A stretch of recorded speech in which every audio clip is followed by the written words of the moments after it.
at the people who send them.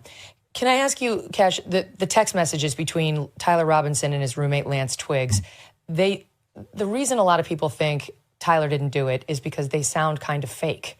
You know, the wording just sounds fake. A little strange. Like, I thought they caught the person, or no, you weren't the one who did it, right? I am. I'm sorry.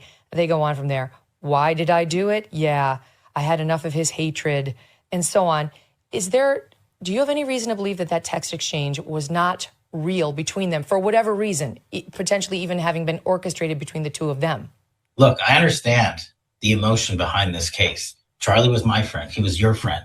He was assassinated in the most brutal way in a public forum where he was trying to have engagement with the youth of the United States of America. Come on, and Cash. While I was representing the White House at Ground Zero in New York City on 9/11, we made the decision to pivot immediately and fly out to Utah to make sure we executed this manhunt. We went out there. The FBI seized the video. Oh, man, this gets on my nerve, man. Answer the question, Cash.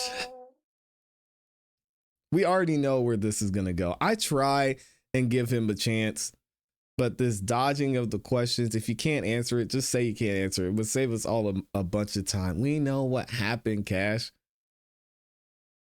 Just answer the question, dude. And put it out to the public immediately. And then this individual was caught in 33 hours.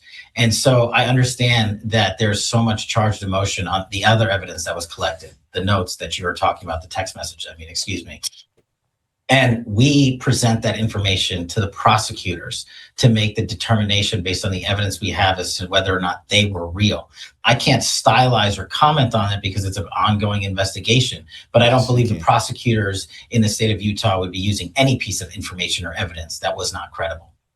Of course not. Last but not least on Charlie, there were texts by certain trans individuals online before the assassination talking about something big is going to be happening, and then after he was killed saying, and there it is, leading many of us to wonder whether there was some sort of trans-Tifa connection to the murder, or at least maybe some tip-off to the community. Yeah, is that under investigation? That is most definitely under investigation, and we've disclosed a lot of that to the prosecution, or all of it that we have, and they've made some of it public to include that he was in a relationship with an individual who was part of that community, and that he was engaged in communications with other individuals in that community. But as to how they relate to the prosecution, that's up to the Utah prosecutors to say, we need this in court. Yeah, and hopefully we are really hoping that we'll actually be able to see this play out.